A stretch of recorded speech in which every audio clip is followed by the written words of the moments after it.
ṣe mí sí àṣẹ ṣe tún ṣe kọjọ́ dalẹ́ o àṣẹ kẹgbẹ́ kan rí kẹsẹ̀ àṣẹ kẹ fọwọ́ pawú àṣẹ kẹ fèrè ìjọbi àṣẹ kẹ má fọdún yìí ṣàṣemọ àṣẹ ọba Ògúnwùsì onírìṣà ìgbà ọdún ọdún kan àwòwò àwò ẹni tó fojú dọ̀ní àwòwò àwò nílé nílé ìyódì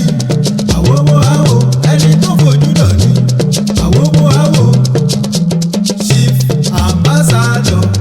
Ọbáwọlé Máyégún Kòsẹ̀rẹ̀ of Ifẹ̀ àti North American Council of Obas wọ́n ní ìlú ní kọ́ba Ògúnwùsì ẹkú ọdún àrìnládé